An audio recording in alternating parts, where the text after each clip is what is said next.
Alors, on est parti sur 30 minutes. Parce que moi, ces appareils, ils enregistrent 30 bon. minutes, pas 30 minutes. Et Moi aussi. T'as branché ton magnéto, là?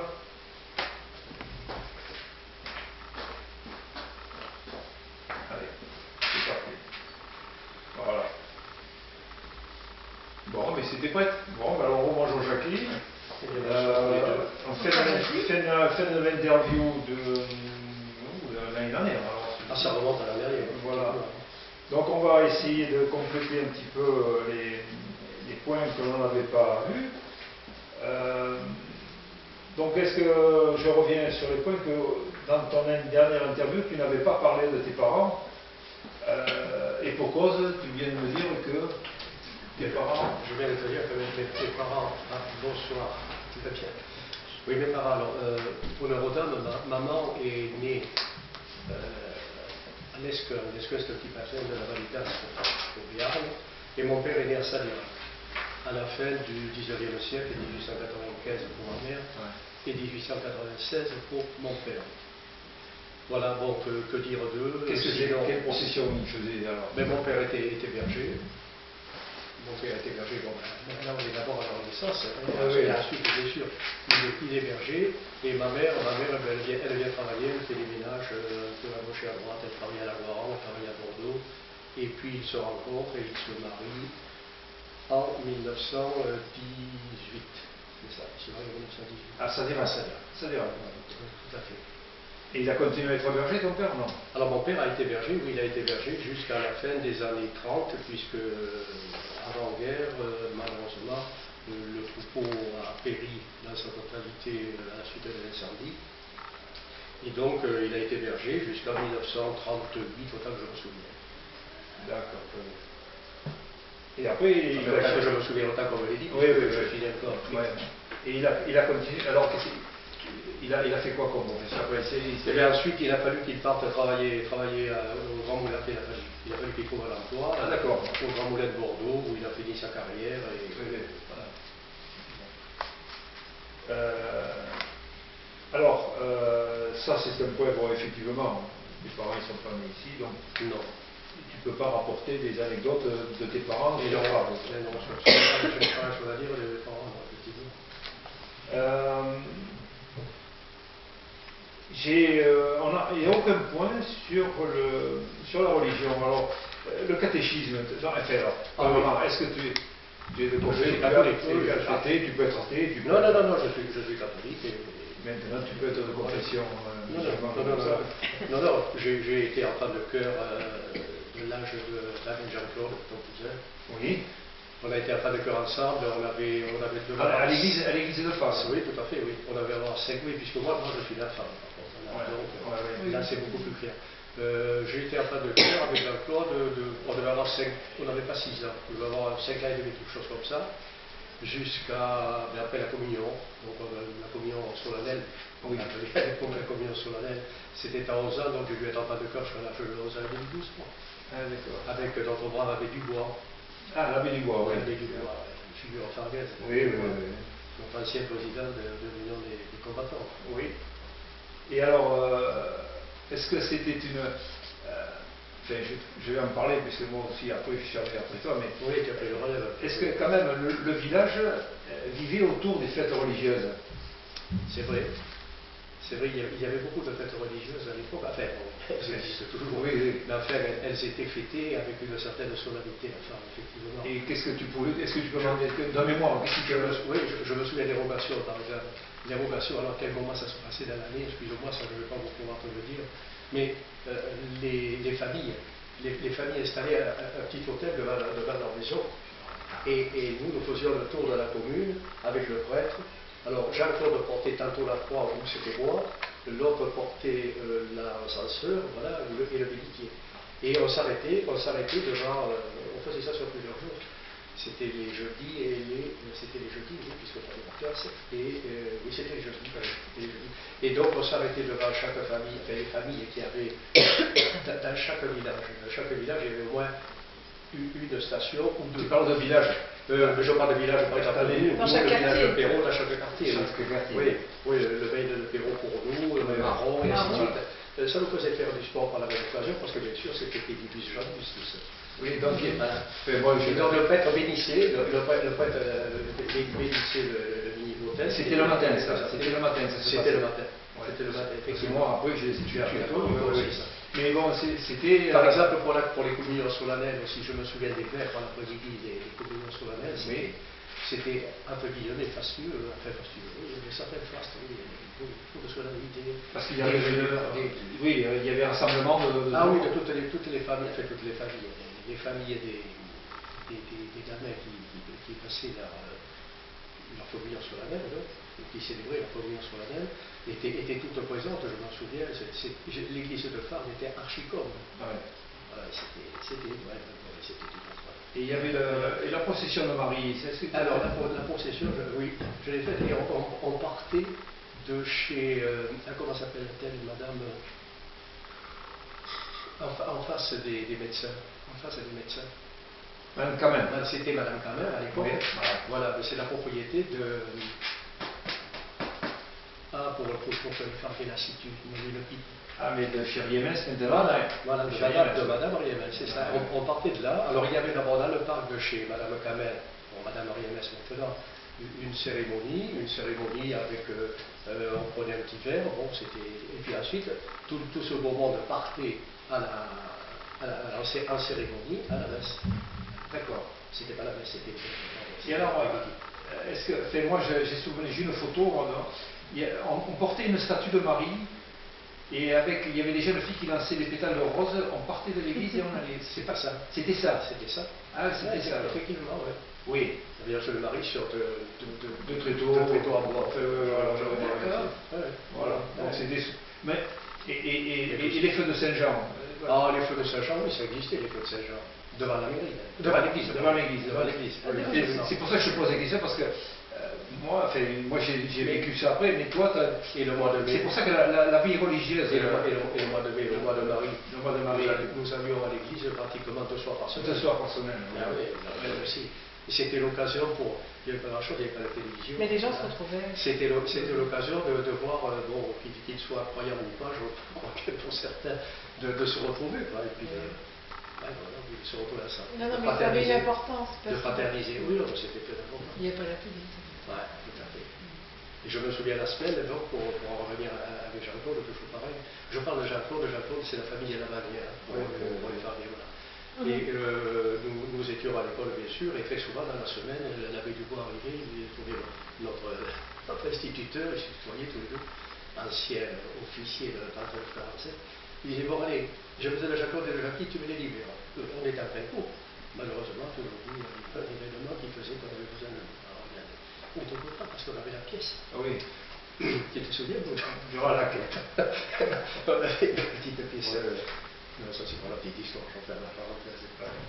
Oui, mais moi j'étais, comment dirais-je, je n'ai pas peur de le dire, disons encore moins, j'étais très religieux quand j'étais gamin. Comme tout le monde. Je veux dire par là que. Il y avait la messe tous les jours. J'envisageais même presque la prêtrise quand j'étais gamin. Ah oui, d'accord, à ce point. Alors, j'étais là, oui. Ah oui, donc tu vois, c'est important. Et les religieuses, là, sœur évangéliste et sœur. Comment ça s'appelle? Aricia. Elle me poussait tout de suite. Bon, ensuite, bien sûr, la vie a fait que ça ne s'est pas réalisé. Mais voilà, j'étais vraiment très. Donc, le côté de la religion très impliqué.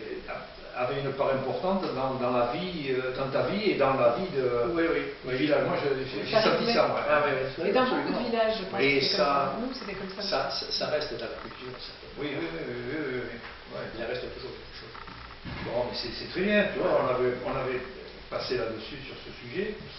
Alors, bon, bien sûr, fête religieuse, alors, comme on avait discuté déjà en off, comme on dit, on n'a pas parlé de ton mariage. Alors, mon mariage, je ne me suis pas marié si c'était la France, c'était l'Algérie française à l'époque. Je me suis marié en Algérie puisque ma femme était entre guillemets pied-noir. Donc je me suis marié dans une ville qui s'appelle Guelma, qui n'a pas été, non, je crois pas, elle n'a pas changé de nom à la suite de l'indépendance algérienne. Tu parles du mariage civil ou mariage religieux? Les deux.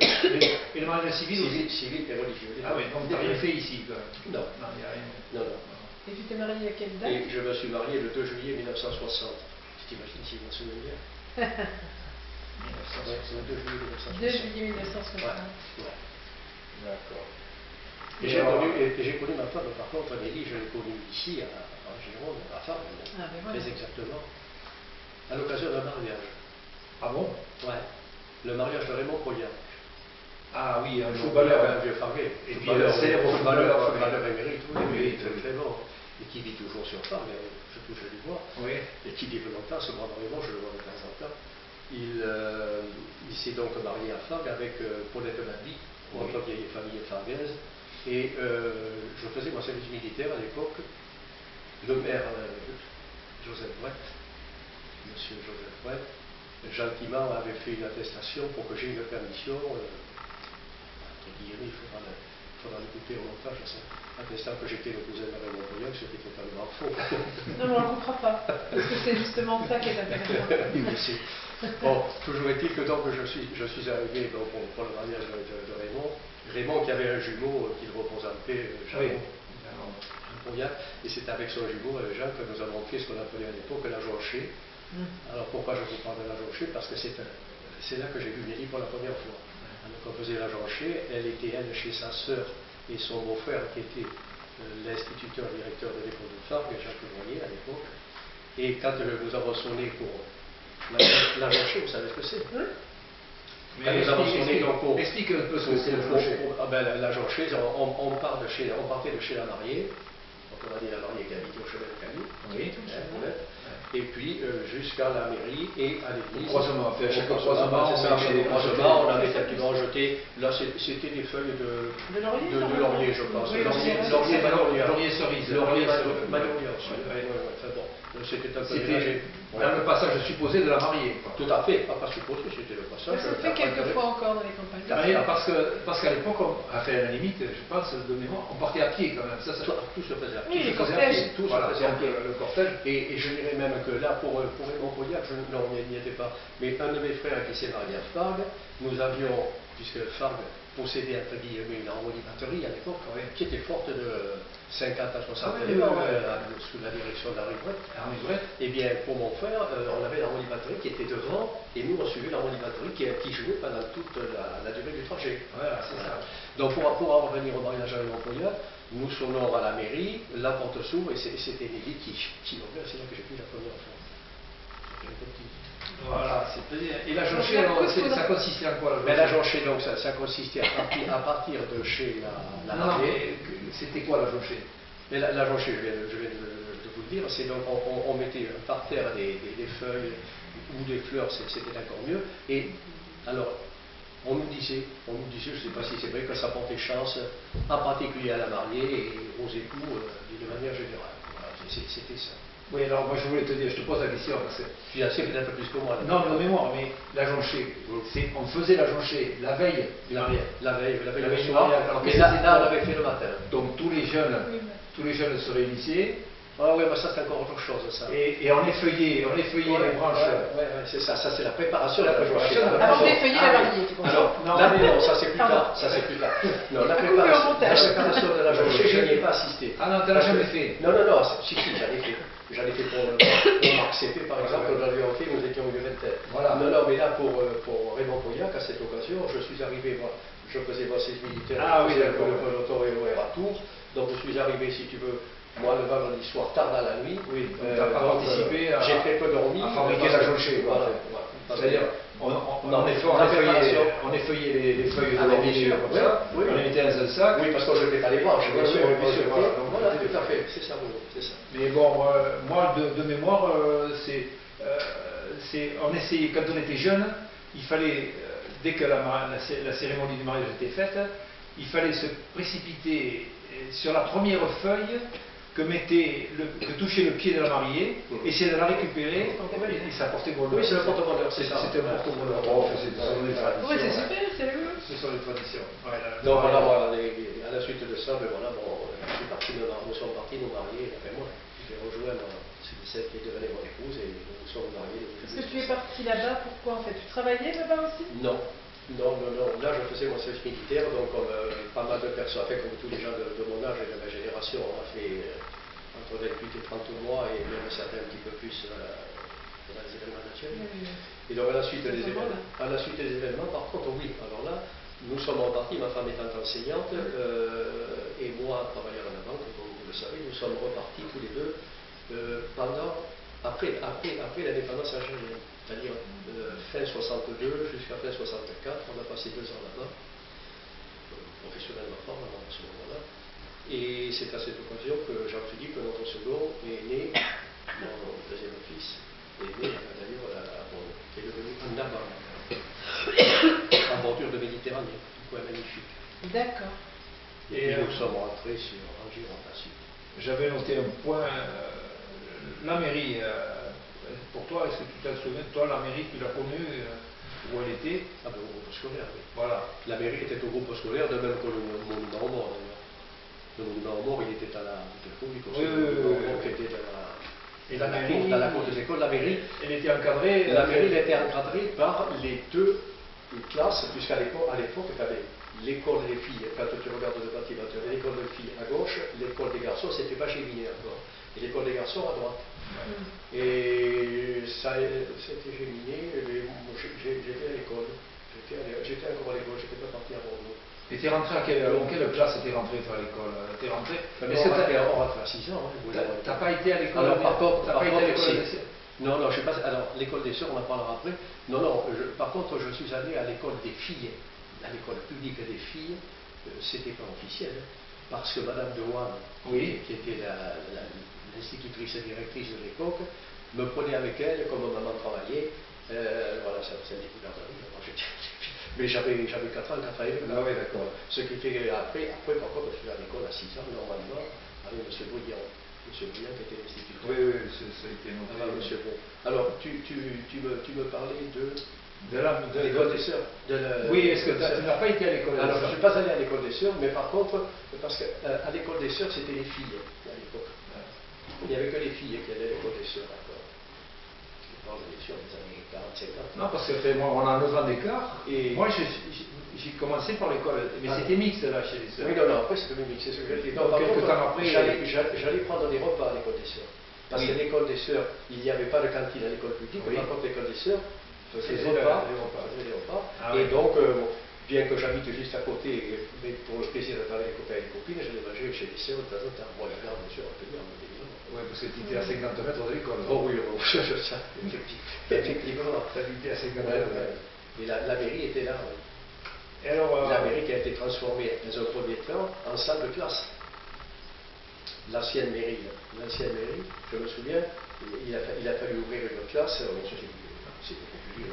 Ah, mais du temps de Nelly, alors. Mais c'est Nelly qui a été la première dans cette pièce sans fenêtre, sans rien du tout. Il y avait juste une porte. C'était au Bourbon, là, ou à la classe de l'enfant? En plein milieu où il y a les ordinateurs. Ah oui, d'accord, c'est à la fois l'informatique.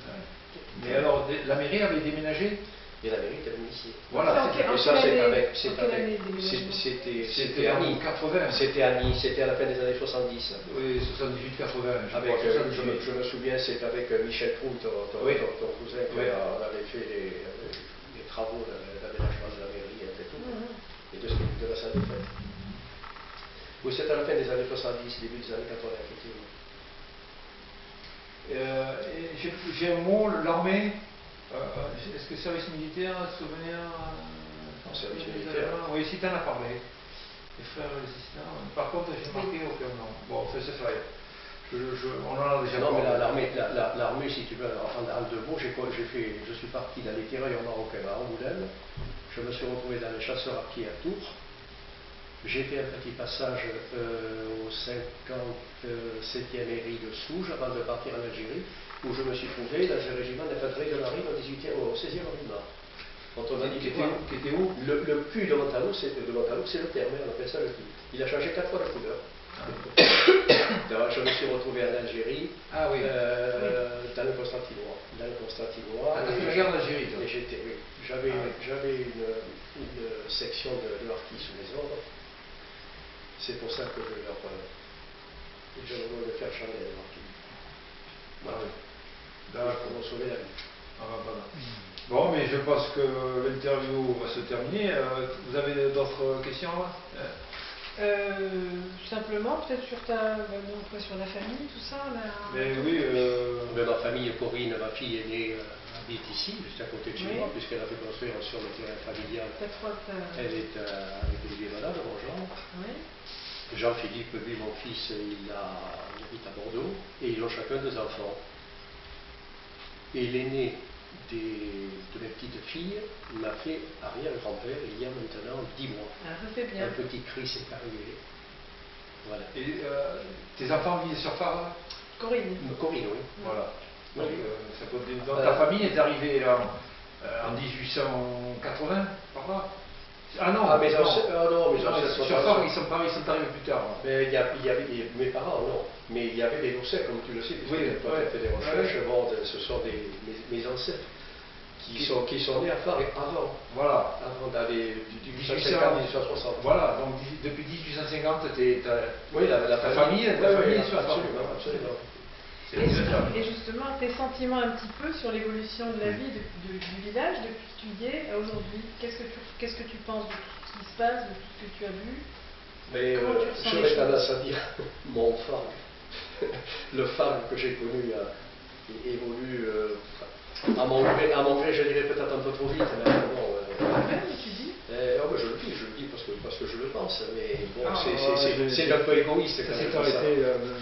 Bon, alors je parle. Non, si, c'est bon, j'ai relancé. Ça continue le mien continue. Ah, ouais, mais bon. Mais c'est un peu égoïste quand je dis ça. Bon, on peut pas revenir en arrière, c'est sûr, mais bon, le FAG que j'ai connu, que nous avons connu avec Bruno, présentait beaucoup d'intérêt. Je ne vais pas être le vieux jeu, et la rengaine. Bon, pour appeler, c'était un village. Quelque part, nous étions un village, nous nous connaissions tous. C'est tout. Je me souviens quand j'étais adolescent, je me souviens de ce chiffre, je l'avais vu sur un calendrier des PTT, il y avait 569 habitants. Enfin, à ce moment-là, je me souviens très bien. Bon, c'est vrai qu'on ne peut pas vivre, mais à 569 habitants, on se connaissait pratiquement tous. Voilà.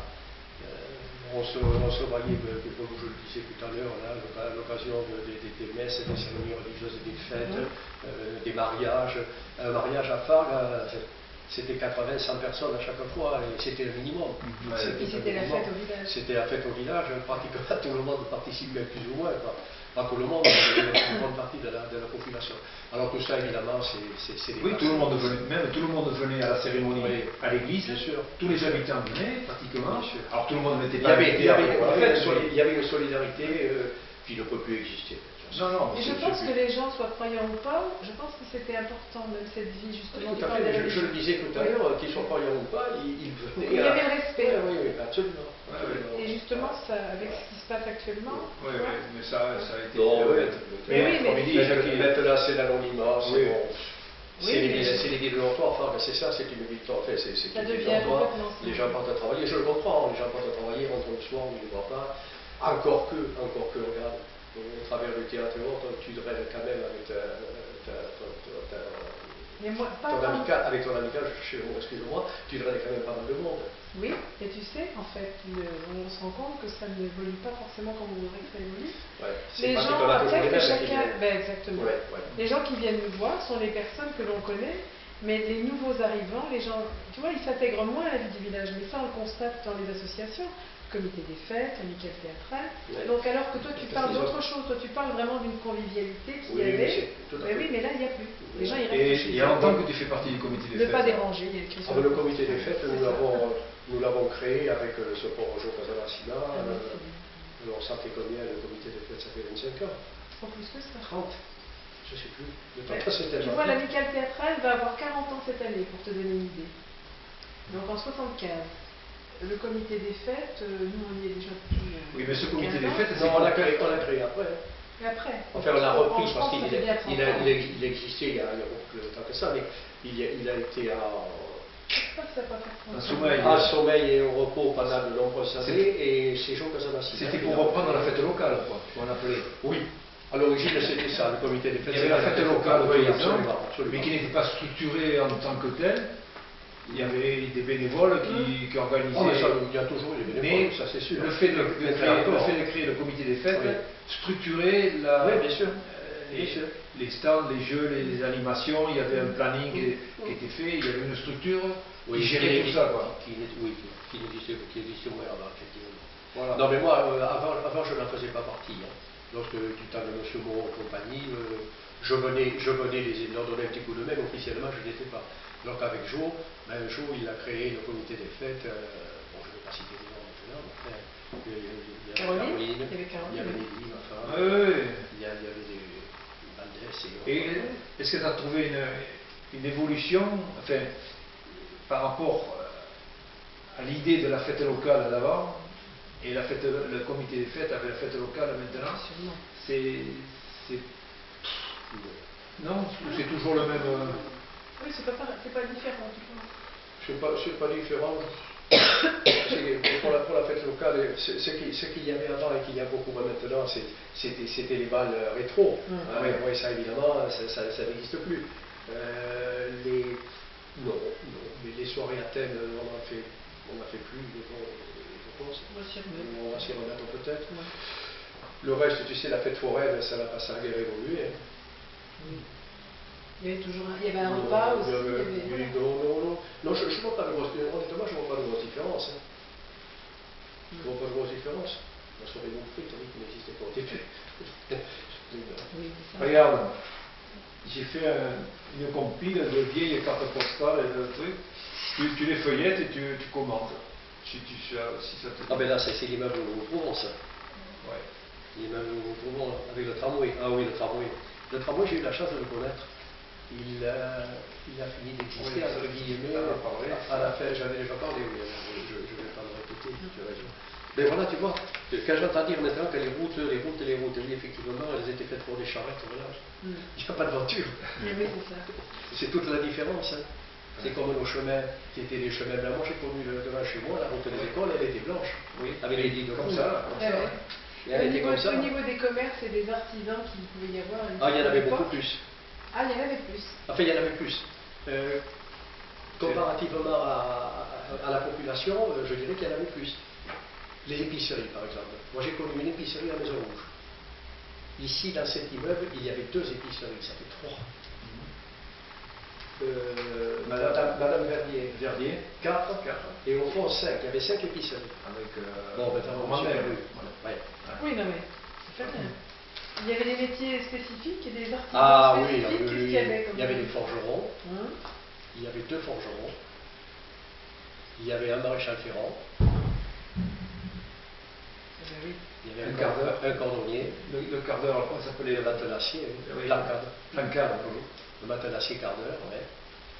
Il y avait cordonnier. Oui, le cordonnier, je dis.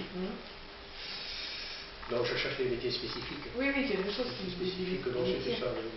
Chez Guimberto, c'était forgeron chez Guimberto. Oui, forgeron. Est-ce que tu as connu la fabrique des chaussons? Oui, ça c'est après ça. C'est après. C'est après. Enfin, il y a quand même eu ça, une fabrique de Bourrelier, non, il n'y a pas de Bourrelier. Mais si, Bourrelier quart d'heure, c'était le même, oui, tout à fait. Moi, je me souviens quand j'étais gamin, le maréchal Ferrand, il avait beaucoup de succès le jeudi matin. Nous nous trouvions 10, 15 gamins qui. Cette odeur de corps de brûlé. C'était à côté du bar des sports. C'était à côté du bar des sports. Là où il y a la petite maison. Non. C'est sur le chemin. Sur le chemin. Je suis allé voir monsieur Berthet là. Et il m'a dit j'ai trouvé beaucoup de fer à cheval dans le chemin. Alors, c'était. Oh là là, son nom m'échappe. Je ne me souviens pas. C'était le père de Madame Plana, mais donc tu as toi l'amicale théâtrale, la fille, Redon. les deux Redon. Oui, qui était là-bas. C'était le grand-père de Dany. D'accord, Dany Renan. Terranque. Monsieur Gaston Terranque. Monsieur Gaston Terranque. C'était lui. Sa fille qui habite, c'est l'autre fille qui habite la maison là-bas. Elle habite la maison de son grand-père. Oui, de son grand-père de Joaquin. La sœur de Sophie. De Joaquin, ça là. Alors là, nous sommes. Ah ben voilà la poste. la poste et la gare. Oui, parce qu'avec le tramway, nous avions donc une gare. La gare qui était l'emplacement. L'ancien Bacchus, maintenant c'est Atoll. Atoll. Atoll, c'est ça, oui, tout à fait. Oui. Bon, vous, là, j'en connais tout ça. La boulangerie. La boulangerie. Ah, on avait la boulangerie. Alors, la boulangerie, oui. La boulangerie, elle n'avait pas changé de place. Alors, la boulangerie, elle était ici, Ouais. où se trouve l'agence immobilière. Ah oui. Tu vois, au milieu D'accord. de l'immeuble, c'était la boulangerie. Et à droite, là où se trouve la boulangerie actuelle, il y avait 2 appartements, dont un était occupé par les grands-parents d'Yvette Robert. D'accord. Yvette Robert. Elle a vécu là, Yvette Robert, d'ailleurs. Elle a vécu. Et oui, le lieu-dit des bons enfants. Mais là, voilà, avec la poste à côté, le tramway. Ça, c'est des souvenirs. Moi, j'ai les Nous allions Moi, j'ai les là, Japonais. nous prenions